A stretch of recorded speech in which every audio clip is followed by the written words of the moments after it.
छत्रपती शिवाजी महाराजांविषयी कथित आक्षेपार्ह वक्तव्य केल्याच्या निषेधार्थ अचलपूर तालुका व परतवाडा अचलपूर शहर काँग्रेसच्या वतीने तहसील कार्यालय अचलपूर येथे तीव्र आंदोलन करण्यात आले।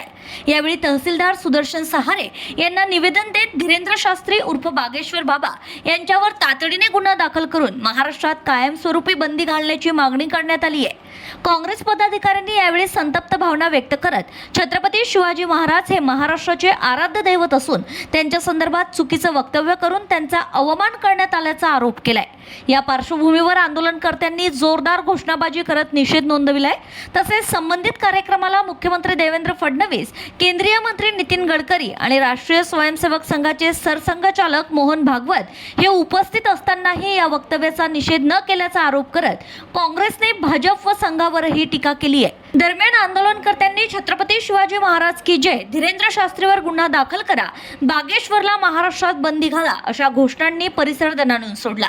या आंदोलनात काँग्रेस अचलपूर शहर अध्यक्ष श्रीकांत झोडपे, परतवाडा शहर अध्यक्ष राहुल गवई, सेवादल अध्यक्ष सच्चिदानंद बेलसरे, अनुसूचित जाती विभाग अध्यक्ष राहुल गाठे, माजी उपसभापती श्रीधरराव काळे, नगरसेवक साईद भाई मौलाना, मोहम्मद अकबर सर, लकी अहमद, सौरभ भोजने, अरविंद नेतनराव, गोलू जामनिक, संजय बोसरे, एजाज खान, स्वप्नील बोबडे, प्रवीण हागोणे, विशाल खानजोडे, अब्दुल मजीद यांच्यासह युवक काँग्रेस, सेवादल, अनुसूचित जाती व ओबीसी विभागाचे पदाधिकारी आणि कार्यकर्ते मोठ्या संख्येने सहभागी झाले होते।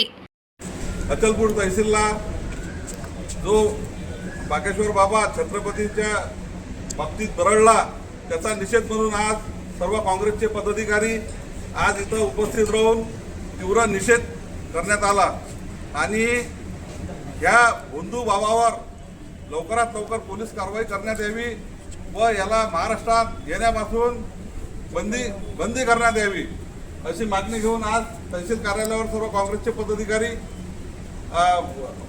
आले आणि निवेदन दिलं। त्याच्यावर कारवाई झाली नाही तर यानंतर आंदोलन तीव्र करण्यात येईल अशी चेतावणी आज तालुका काँग्रेस कमिटीच्या वतीनं तहसीलदार साहेबांना देण्यात आली। विजय काकडे, आरसीएन न्यूज, अचलपूर।